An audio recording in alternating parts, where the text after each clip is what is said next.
Es una bendición poder compartir este tiempo con ustedes y así también celebrar en este día tan importante a las madres, ¿verdad? No es algo, digamos, que está en la Biblia o que podríamos decir es algo bíblico el Día de las Madres, pero sin lugar a dudas es bíblico reconocer a nuestras madres y una bendición poder tenerles también a cada una de las madres que están el día de hoy aquí, poder reconocerles, poder mostrarles un pequeño gesto de amor para todo lo que ha sido su sacrificio y su amor por sus pequeños. Así que, qué bendición tenemos, mis queridos hermanos, de poder abrir la palabra del Señor. Qué gozo nos produce poder abrir el consejo del Señor y meditar en su palabra. Quiero invitarles que antes de comenzar podamos orar al Señor para que esté preparando nuestro corazón para todo este tiempo que el día de hoy vamos a considerar. Oramos al Señor. Padre, reconocemos, Señor, tu poder, tu grandeza, Señor, tu amor, tu fidelidad, Señor.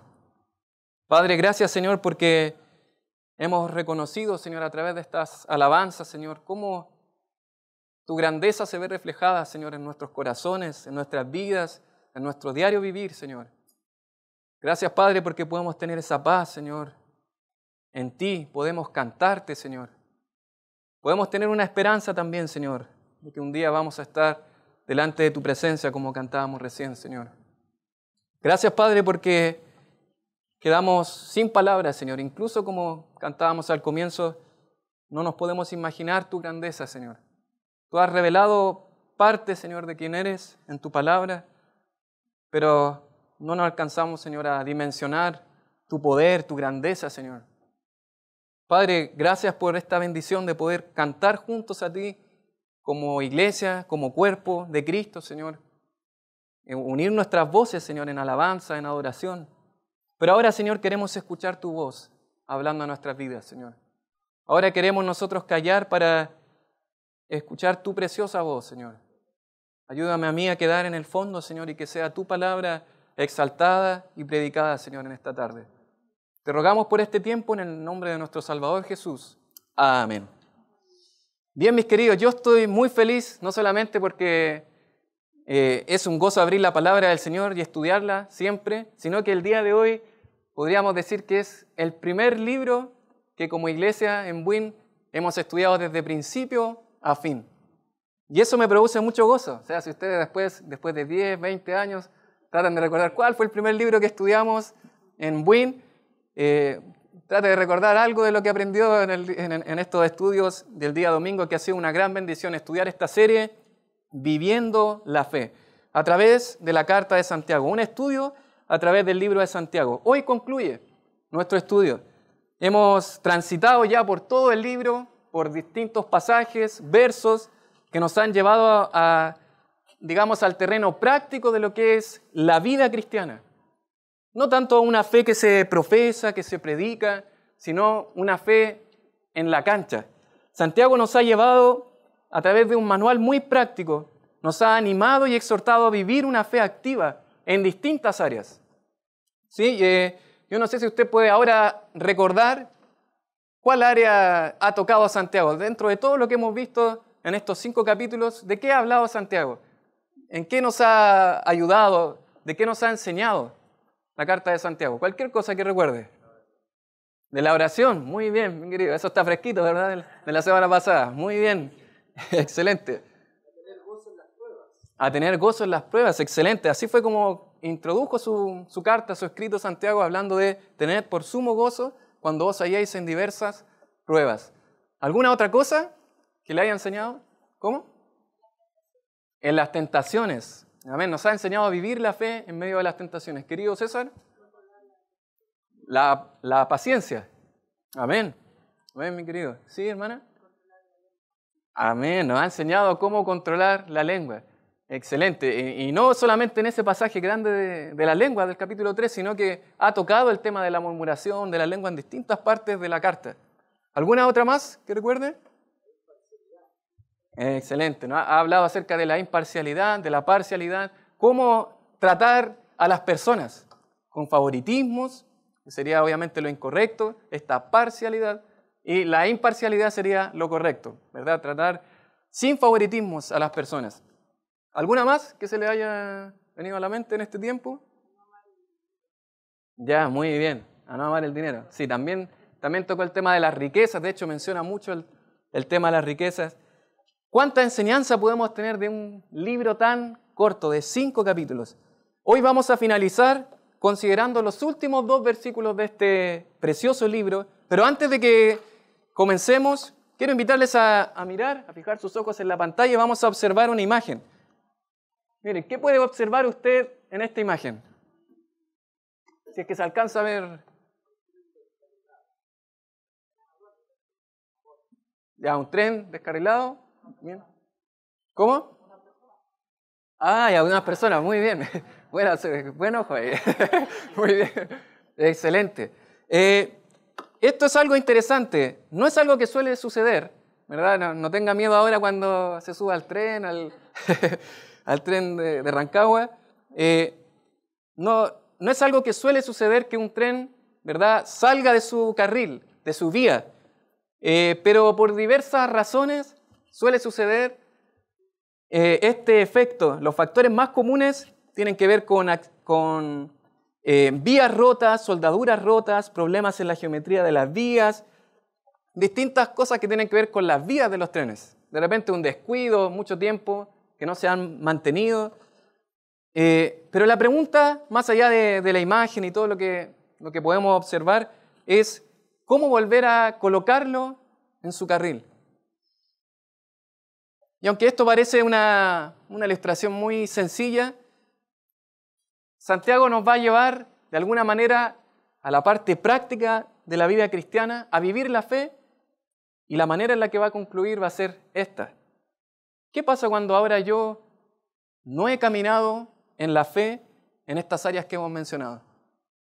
¿Qué pasa cuando mi hermano no está caminando en la fe? Cuando no está viviendo en la fe. ¿Qué pasa si mi hermano se ha descarrilado? Como podemos observar en ese tren.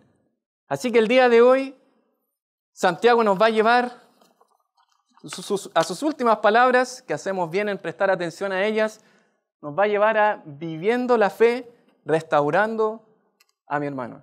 Viviendo la fe, restaurando a mi hermano. Quiero invitarle a abrir su Biblia allá en Santiago, capítulo 5, versos del 19 al 20. Santiago capítulo 5, versos del 19 al 20. Los últimos 2 versículos, lo último que Santiago va a decir en esta preciosa carta. ¿Qué nos quiere decir Santiago? Santiago capítulo 5, versos del 19 al 20. Y dice así la palabra del Señor. Hermanos, si alguno de entre vosotros se ha extraviado de la verdad y alguno le hace volver, verso 20 dice, sepa que el que haga volver al pecador del error de su camino, salvará de muerte un alma y cubrirá multitud de pecados. Podríamos leerlo una vez más, ya que son solo 2 versículos. Hermanos, si alguno de entre vosotros se ha extraviado de la verdad y alguno le hace volver, sepa que el que haga volver al pecador del error de su camino, salvará de muerte un alma y cubrirá multitud de pecados. Últimas palabras de Santiago. Siempre en las últimas palabras hacemos bien en prestar atención, ¿o no? Lo último que probablemente alguien ha querido dejarnos, escribirnos, decirnos, las últimas palabras de alguien cuando está finalizando su vida, hacemos bien en prestar atención a ellas. Es el último mensaje que quiero dejarles. Es lo último que quiero irme antes de poner el punto final a esta carta. Lo interesante, queridos hermanos, es que estamos en medio de epístolas. Usted se acuerda que hay distintos géneros literarios dentro de lo que es el Nuevo Testamento. Tenemos los Evangelios, un libro histórico, el libro de los Hechos, el libro de Apocalipsis, que es diferente, pero algo que va a marcar, digamos, casi la totalidad del Nuevo Testamento son las epístolas. Y Santiago en particular es una epístola general. Y las epístolas tienen cierta estructura que es interesante observar. Uno, cuando escribe una carta, generalmente va a hacer algo como esto. Y es lo que Santiago hace. Generalmente una epístola va a tener una salutación, una presentación del autor y un saludo cordial a sus receptores, ¿verdad? Gracia y paz, como podemos ver en las cartas del apóstol Pablo. Luego va a tener un cuerpo de la carta donde él va a tocar su tema, va a centrarse en lo que va a ser el propósito, su tema principal de esta carta, y va a argumentarlo, obviamente, y va a concluir su tema. Todo eso dentro de lo que es el cuerpo de la carta. Y finalmente, las cartas se caracterizan por despedirse, ¿cierto? Es como extraño terminar un escrito y dejarlo ahí nomás, y no decir, chao, hasta pronto, que estén bien. Generalmente, las cartas van a terminar con una despedida, una doxología, una alabanza a Dios, y finalmente una bendición final. Un protocolo, digamos, un estilo literario. Si nosotros observamos, vamos por ejemplo a la carta a los Filipenses, va a ser natural observar esta estructura. Si observamos la carta de Pablo a los Filipenses, dice capítulo 1, verso 1, Pablo y Timoteo, ahí está el autor, siervos de Jesucristo, a todos los santos en Cristo Jesús que están en Filipos. Ahí está el inicio, y luego sabemos que desde el verso 3 ya va a iniciar el cuerpo de su carta, y al finalizar la carta a los Filipenses, en el capítulo 4 al final, va a terminar con sus saludos propios para terminar su escrito. Saludad, en el verso 21, saludad a todos los santos en Cristo Jesús. Si vamos a Colosenses, la carta siguiente, para que no se vayan a otro lugar de la Biblia, Pablo, apóstol de Jesucristo por la voluntad de Dios, el verso 2 dice, a los santos y fieles hermanos en Cristo que están en Colosas. Va a iniciar el cuerpo de la carta en el verso 3 y va a concluir al final una larga salutación que va a ser desde el verso 7 y finalmente va a decir en el verso 18, la salutación de mi propia mano de Pablo. Acordaos de mis prisiones, la gracia sea con vosotros. Amén. Ahora cuando volvemos a Santiago, ¿qué le llama la atención del escrito de Santiago? Que Santiago prácticamente es como si no se despidiera, ¿verdad? Esta estructura natural de las cartas no la encontramos en la carta de Santiago. Él sí se presenta, dice salud, ¿se acuerdan? A las 12 tribus que están en la dispersión, salud.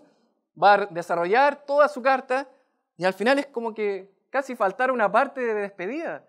¿Qué pasó, Santiago? ¿No se habrá quedado dormido escribiendo? ¿Qué habrá ocurrido?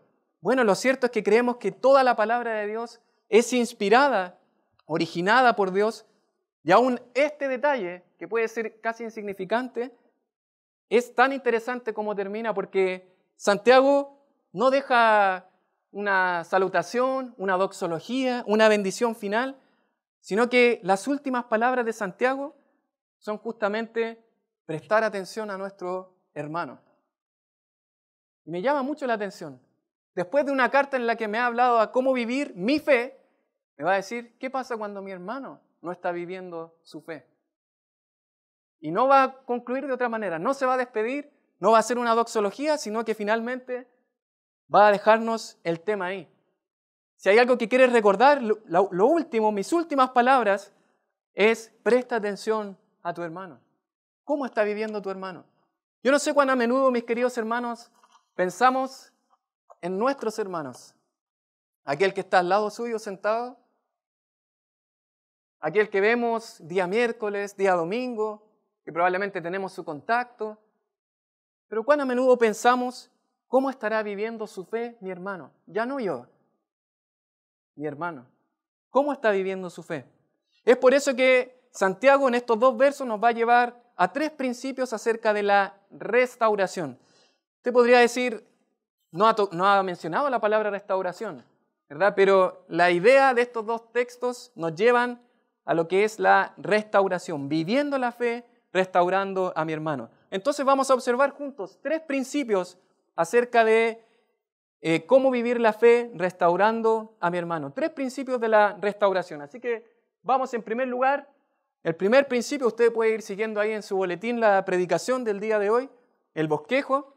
En primer lugar, el receptor de la restauración. El receptor de la restauración.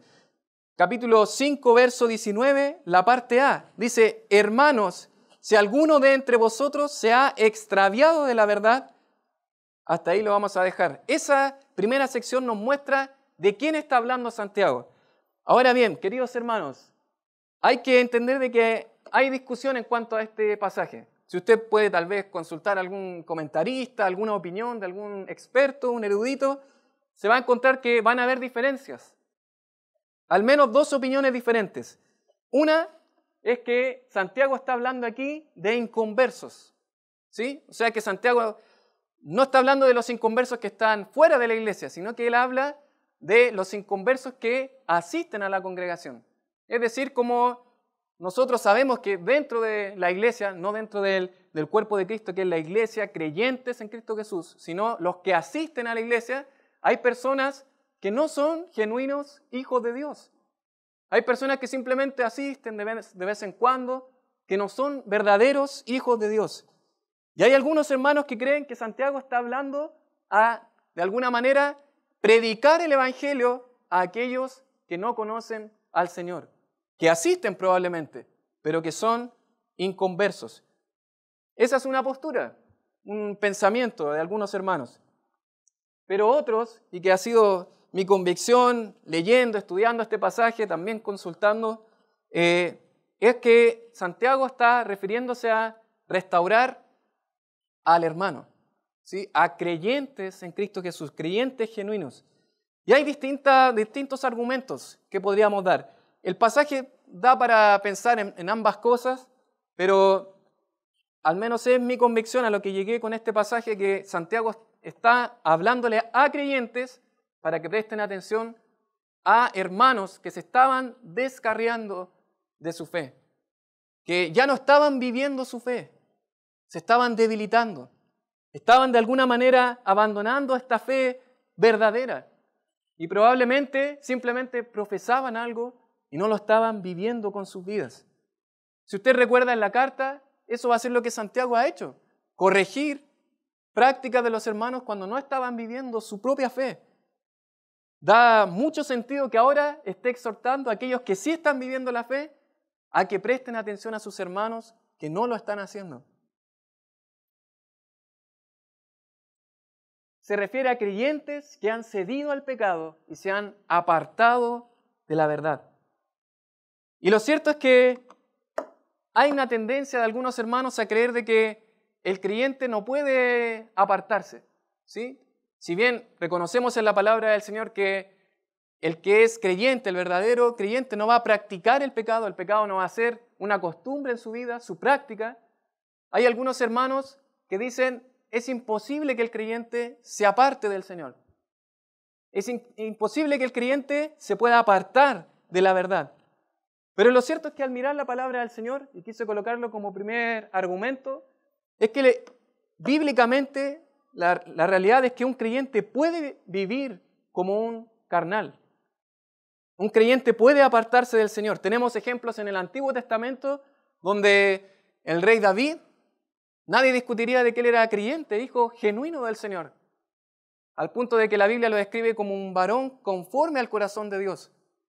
Pero vivió un tiempo apartado del Señor. Un tiempo en el que no confesó su pecado, un tiempo en el que pecó contra el Señor, vivió apartado de Él. Podemos mencionar a Salomón, su hijo también, el sabio Salomón, pero que en tiempos de su vida, en tiempo de su vejez, vivió apartado, vivió como un necio. El sabio Salomón vivió como un necio.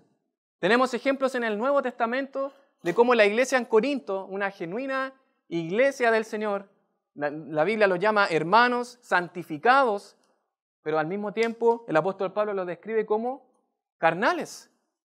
En medio de discusiones, disensiones, algunos diciendo yo soy de Pablo, yo soy de Cefas, viviendo carnalmente su fe. Tenemos muchos ejemplos de cómo creyentes viven apartados del Señor. La palabra del Señor nos muestra que nosotros, con nuestra conducta, podemos contristar al Espíritu Santo, pero también podemos apagar al Espíritu Santo. Bueno, eso es una realidad. El creyente que ya deja de prestar atención a la palabra, que deja de estar en comunión con el Señor, que deja de congregarse, finalmente termina apagando su espíritu con su vida. No quiere decir de que se va, pero termina apagando su espíritu. El creyente puede apartarse del Señor. Y es triste pensar, probablemente a usted se le puede venir a la mente muchas personas que han estado probablemente con nosotros pero que ahora están viviendo lejos del Señor, caminando muy lejos del Señor. Puede que muchos de ellos realmente no sean creyentes, pero puede que haya algún otro creyente ahí que pueda volver en algún momento a los brazos de su Señor. Es por eso que, en primer lugar, el creyente puede vivir como un carnal, puede apartarse del Señor. En segundo lugar, tenemos la expresión hermanos. Mire conmigo ahí en el capítulo 5, verso 19. Dice, hermanos. Ya ha tocado muchas veces esta palabra. Lo ha dicho a través de todo el libro. Usted recuerda que ha dicho hermanos y ha entregado alguna indicación, algún mandato, algún imperativo. Hermanos míos, un tono muy pastoral, muy tierno que hace Santiago para poder exhortar a sus hermanos. Bueno, está diciendo hermanos, pero aún agrega, si alguno de entre vosotros. ¿Qué indica eso? Que de entre los mismos hermanos, algunos se estaban extraviando de la verdad. Hermanos de entre vosotros. Y finalmente esta idea, el extraviarse de la verdad. ¿Un inconverso puede extraviarse de la verdad? No puede. ¿Por qué? Porque nunca ha estado en la verdad. No puede extraviarse de la verdad porque él vive en la mentira, vive bajo el maligno, el padre de mentira. El inconverso no puede extraviarse de la verdad. Sí es un extraviado, pero no puede extraviarse de la verdad, según lo que enseña este pasaje. De esta manera podemos ver que el receptor de esta restauración son creyentes, genuinos hijos del Señor, pero que por diversas razones estaban viviendo lejos del Señor. No estaban viviendo su fe. Hemos mencionado algunas áreas. Probablemente no estaban viviendo su fe en las pruebas. Probablemente no estaban viviendo su fe en las tentaciones. Estaban cediendo a las tentaciones. Estaban pecando deliberadamente. Probablemente no estaban viviendo su fe en cuanto a la lengua. Estaban murmurando de otros. Hermanos que no estaban viviendo su fe. Y se dirige a los hermanos que sí estamos viviendo la fe o que están viviendo la fe para poder restaurar a aquel que no está caminando con el Señor. Qué gran exhortación, ¿o no? El Señor nos invita no solamente a mirar nuestra propia vida, sino a mirar a mi hermano, con el que sirvo, a mi hermano que amo, a mi hermano que abrazo. ¿Cuántas veces pensamos, qué está pasando mi hermano? ¿Qué está pasando en su vida? ¿Cómo está viviendo delante del Señor?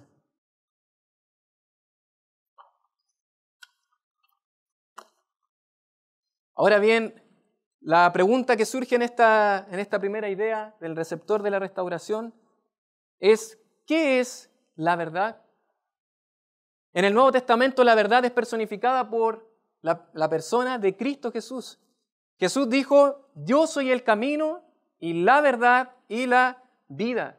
Nadie viene al Padre sino por mí. Pero al mismo tiempo la misma Escritura nos enseña que la palabra de Dios es la verdad. ¿Se acuerda Juan 17:17? Santifícalos en tu verdad. Tu palabra es verdad. Entonces, ¿de qué estará hablando? ¿Estará hablando de Jesús, de Jesucristo? ¿Estará hablando de la palabra de Dios? Bueno, lo cierto es que cualquiera de las dos cosas, podríamos decir, involucra lo que es la verdad. Pero probablemente por el contexto del libro, más bien se está refiriendo a la palabra de Dios. Si vamos a Santiago capítulo 1, Santiago capítulo 1, verso 18, va a mencionar justamente esto. Y siempre tenemos que tratar de mirar el contexto más inmediato para saber de qué verdad está hablando el escritor. Santiago capítulo 1, verso 18 dice, Él de su voluntad nos hizo nacer por la palabra de verdad. La palabra. Mis queridos hermanos, tarde o temprano, si usted y yo nos abandonamos este libro, abandonamos la palabra de Dios, vamos a apartarnos, vamos a descarrilarnos como ese tren, vamos a apartarnos de nuestro Señor, porque Él nos habla a través de su palabra, su consejo eterno es el que nosotros podemos acudir día a día para escuchar su voz, para tener comunión con Él. Es su palabra, mis queridos, donde está nuestra delicia, nuestro deleite. ¿Y cuántas veces la palabra del Señor no es el deleite de nuestras vidas? Tenemos una gran advertencia, mis queridos hermanos, porque si nos separamos de este libro, nos vamos a acercar al pecado, vamos a ceder al pecado. Debemos tener una comunión cercana, íntima con el Señor, buscar de su palabra, buscar su presencia, congregarnos. Es parte también de buscar la palabra del Señor, oír el mensaje del Señor que tiene para nuestras vidas, buscar su presencia, buscar la comunión con nuestro Señor, con nuestro Salvador. Es por eso que en primer lugar podemos observar el receptor de la restauración. Pero en segundo lugar, verso 19, parte B, podemos observar también la responsabilidad de la restauración. No solamente nos muestra quién es el que necesita ser restaurado, el creyente, sino que ahora nos muestra cuál es la responsabilidad que el creyente también tiene de poder hacer volver a aquel que está caminando lejos del Señor. Dice, y alguno le hace volver. Dice, hermanos, si alguno de entre vosotros se ha extraviado de la verdad y alguno le hace volver. En segundo lugar, la responsabilidad de la restauración que recae en nosotros. La responsabilidad de restaurar. Y generalmente tendemos a pensar de que esta responsabilidad es únicamente ¿de quién? Generalmente pensamos que es del pastor, simplemente, ¿verdad? La responsabilidad de restaurar, sin embargo, Santiago aquí nos está dirigiendo a los ancianos de la iglesia. Está diciendo, hermanos, si alguno de entre ustedes se ha extraviado de la verdad y alguno le hace volver. Mis queridos hermanos, la palabra nos muestra, a través de este pronombre alguno, nos muestra que esta responsabilidad recae en cada uno de nosotros. De prestar atención a cómo está mi hermano. A poder, en amor, probablemente mostrarle que está caminando lejos del Señor. ¿Ha sentido eso alguna vez? ¿Ha tenido la corrección de algún hermano? Que en amor le ha dicho, hermano, ¿no estás andando bien? Eso es de tanta bendición para nuestras vidas. Muchas veces podemos mirar de manera carnal diciendo, ¿qué me viene este hermano a decir algo a mí? Pero qué bendición es cuando un hermano me corrige.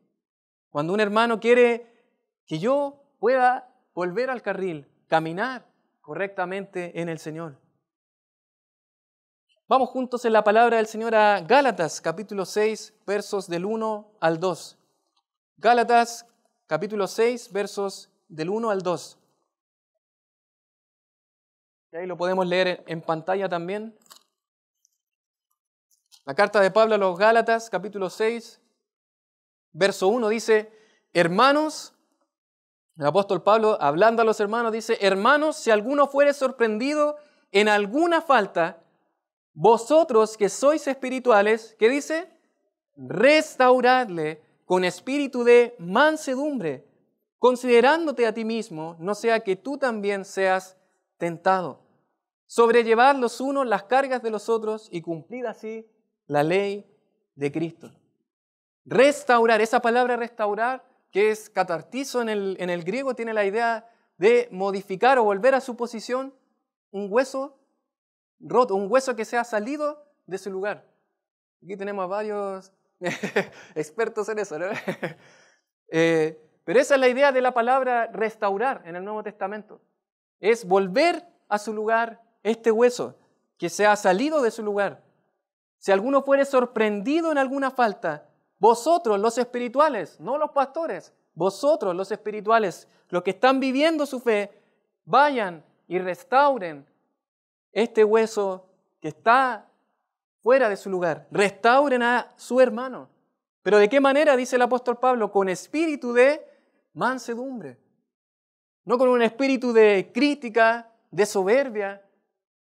No, yo nunca he hecho eso, nunca he hecho lo que tú has hecho.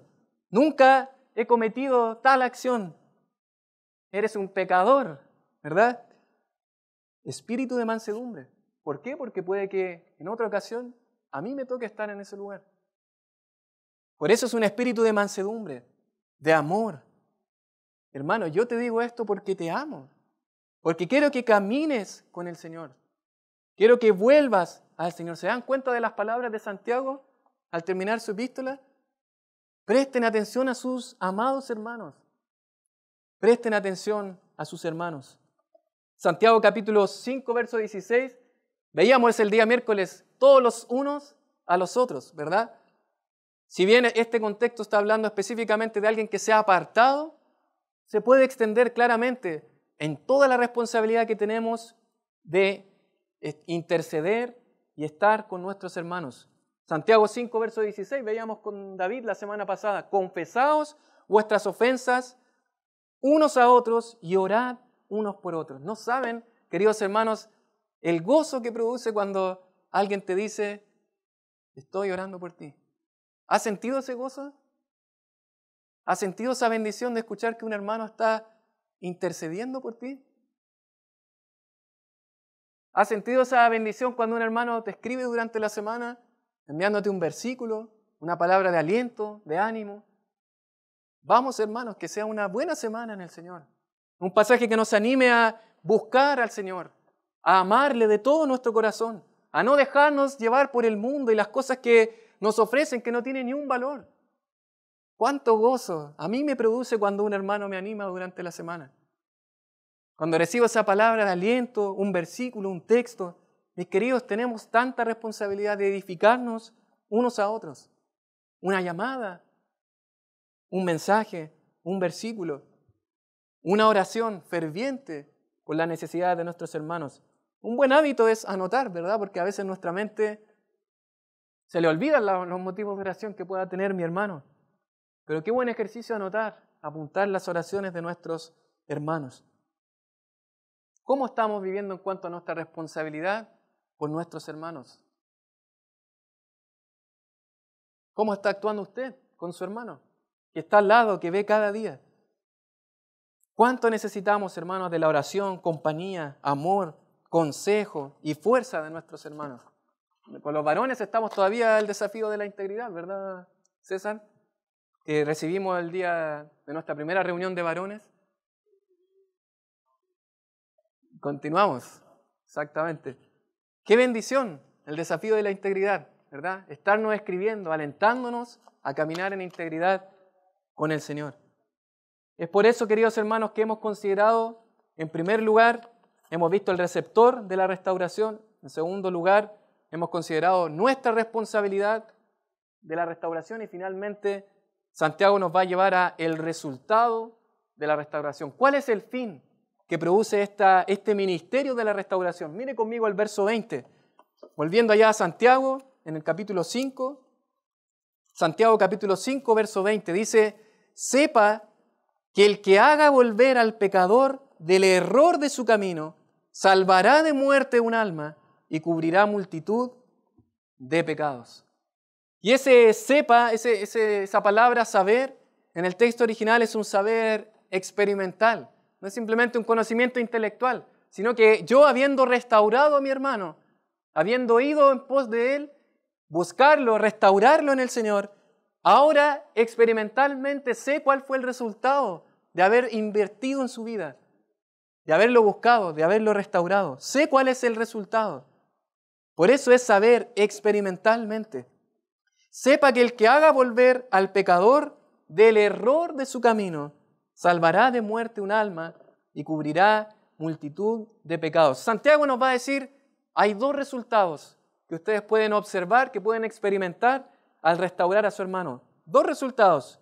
En primer lugar, salvará de muerte un alma. Y la palabra salvación no siempre tiene que ver con salvación de un inconverso cuando recibe a Cristo Jesús como su único y suficiente Salvador, sino que la palabra salvación, literalmente en esta sección, tiene que ver con librarse o rescatarse. Tiene que ver con la persona que se ha desviado de la verdad. El verbo salvar no siempre se refiere a salvación de un inconverso. Tiene que ver con salvarse de un peligro en el que uno está viviendo, de un peligro en el que está presente este hermano que se ha desviado de la verdad. Esto no significa de manera alguna que este creyente haya perdido su salvación, ¿verdad? Que haya perdido su salvación por caminar lejos del Señor y ahora ha sido nuevamente salvo. Sabemos que bíblicamente eso es incorrecto. La palabra nos muestra claramente que el que ha pasado de muerte a vida ya no tiene condenación. Dijo el Señor Jesucristo que mis ovejas oyen mi voz, y yo las conozco y ellas me siguen, y no perecerán jamás, ni nadie las arrebatará de mi mano. Romanos capítulo 8 nos muestra claramente que ninguna cosa nos puede separar del Señor. Por lo tanto, sabemos que no tiene que ver con ese tipo de salvación, que se haya perdido la salvación.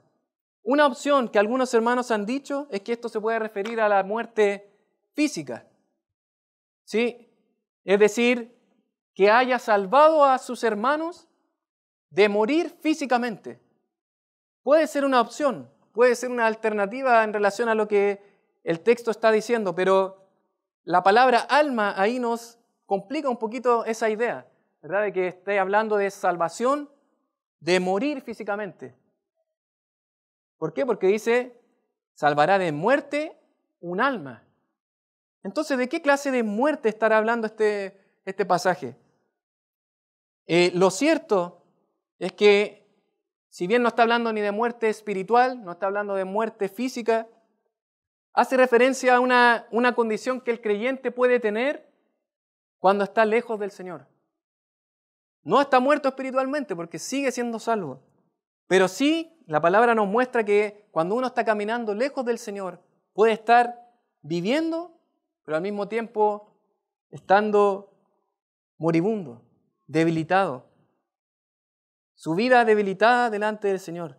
Mire, vamos a Salmo capítulo 51. Aquí tenemos un ejemplo.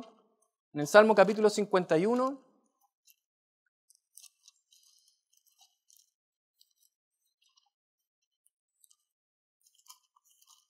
Salmo de David. En el capítulo 51, verso 8, dice la palabra del Señor. David diciendo, hazme oír gozo y alegría, y se recrearán los huesos que has abatido. Mire conmigo ahora el verso 12. Dice, vuélveme el gozo de tu salvación, y espíritu noble me sustente. Verso 13 dice, entonces enseñaré a los transgresores tus caminos, y los pecadores se convertirán a ti. Verso 15 dice, Señor, abre mis labios, y publicará mi alabanza. Podemos ver de alguna manera cuál era la condición de David. ¿Había perdido su salvación? Claro que no. Pero sí su vida, al no confesar su pecado, estaba debilitada. Estaba moribundo, estaba débil. Mire en el Nuevo Testamento, 1 Timoteo capítulo 5, para que nos quede aún más claro, 1 Timoteo capítulo 5, versos 5 al 6. Y aquí el apóstol Pablo está hablando de las viudas. ¿Te recuerda el listado de las viudas?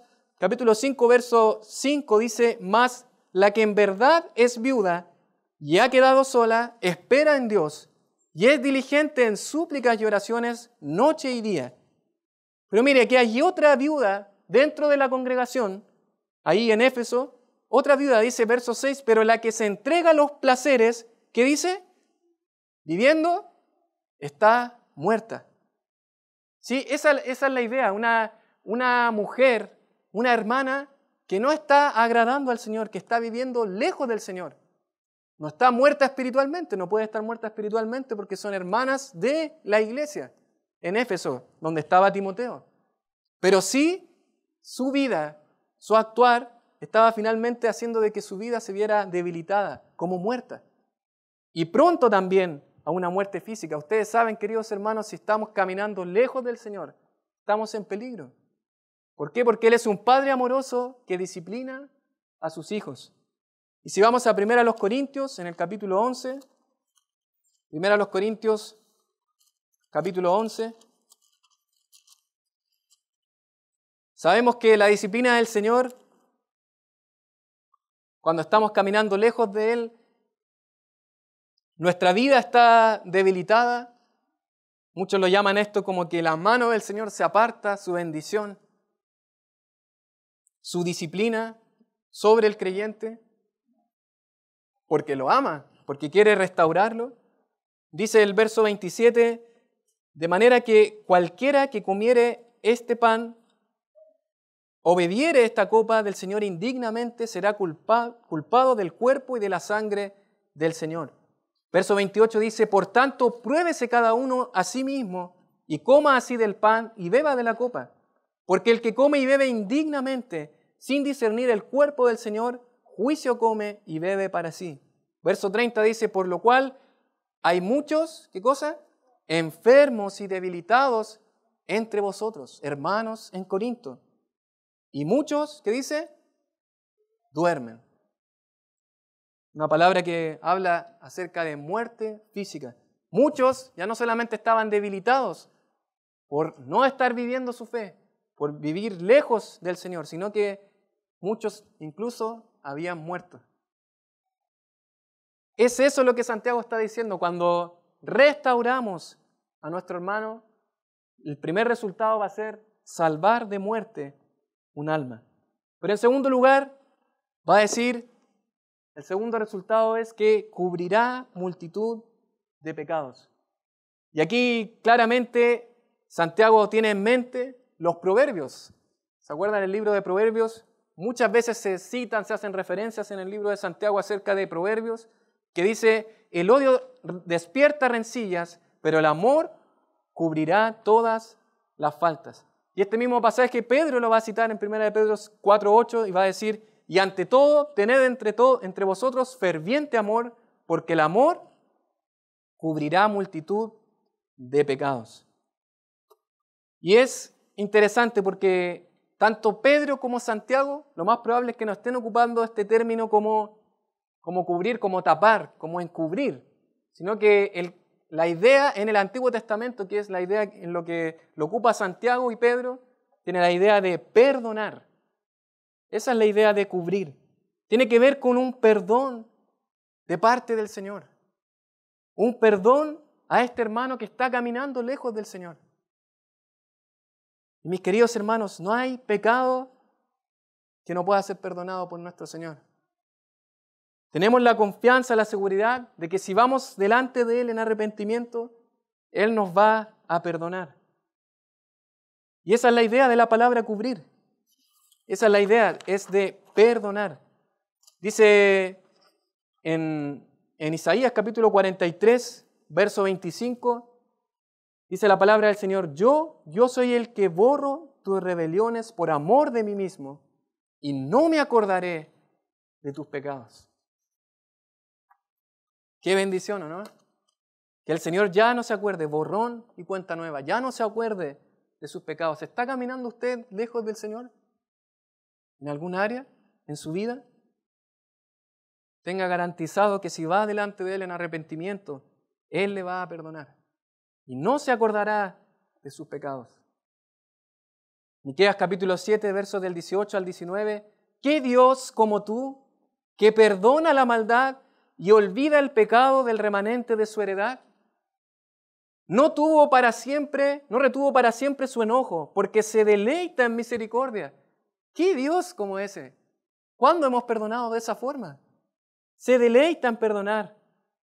Dice, Él volverá a tener misericordia de nosotros, sepultará nuestras iniquidades y echará en lo profundo del mar todos nuestros pecados. Gloria al Señor por su palabra. Qué preciosa verdad. Todos nuestros pecados pueden ser perdonados por la sangre de Cristo.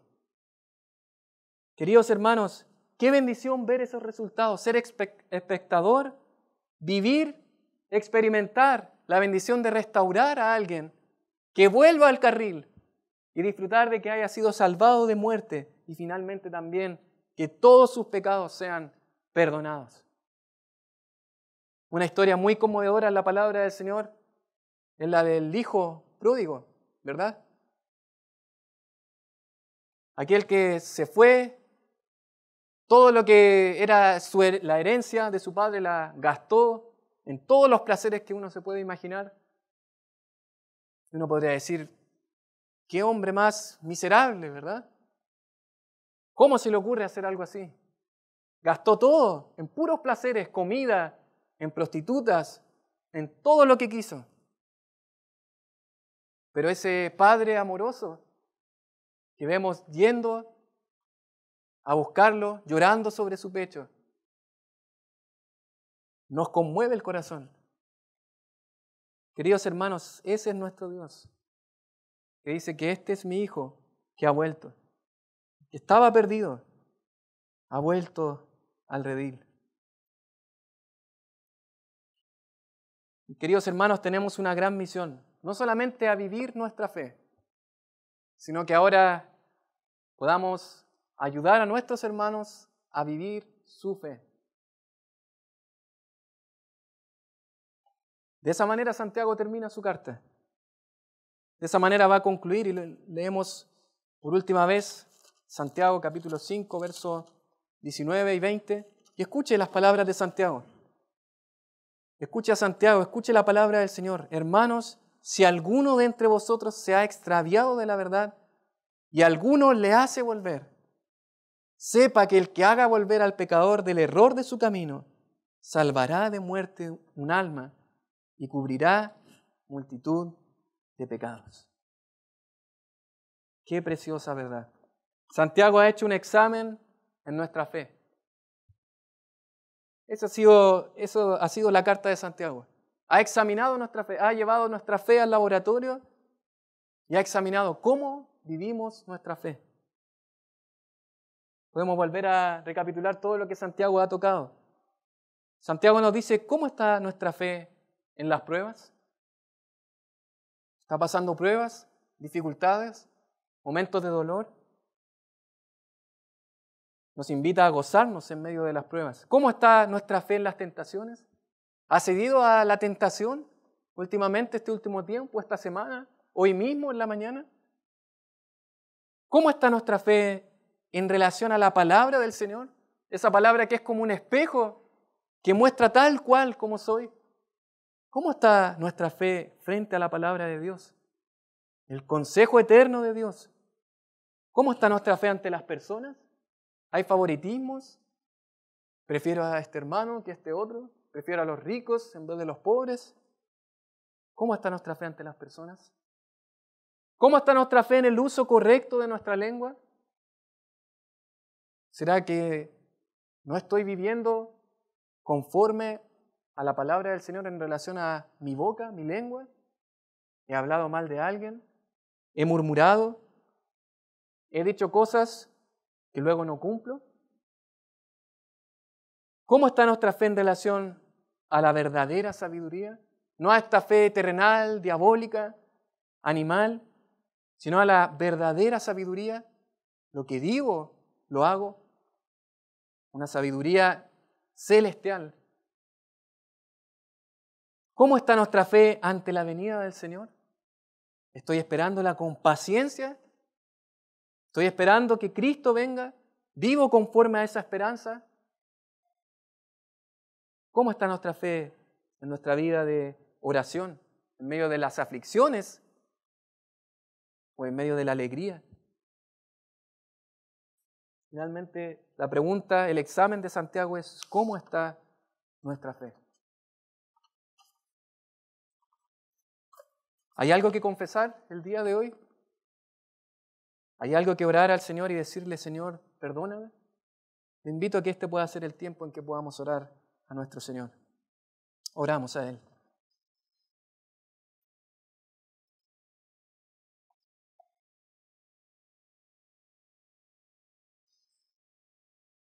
Padre, te damos tantas gracias, Señor, porque estudiar tu palabra es una tremenda bendición, Señor. Escuchar tu voz, tu sabio consejo para nuestras vidas, Señor, es un precioso tesoro, Señor. Pero, Padre, tu palabra al mismo tiempo es un espejo, Señor, que nos muestra tal cual somos, Señor, y que a veces no nos gusta su reflejo. Pero, Padre, si hay algo que tu palabra nos ha confrontado, que ha examinado nuestra fe, nos ha mostrado que no estamos viviendo conforme a tu palabra, hoy, Señor, queremos ir en arrepentimiento delante de ti, Señor. Queremos confesar nuestras faltas, Señor. Padre, ayúdanos a vivir nuestra fe. Gracias, Padre, por cada palabra, cada porción de esta preciosa carta, Señor. Gracias por cada hermano que ha expuesto, Señor, fielmente tu palabra, Señor. que nos ha enseñado a cómo vivir nuestra fe. Ayúdanos a amar esta carta, Señor, a atesorarla, a volver a leerla y a examinar cada día cómo estamos viviendo nuestra fe delante de ti, Señor.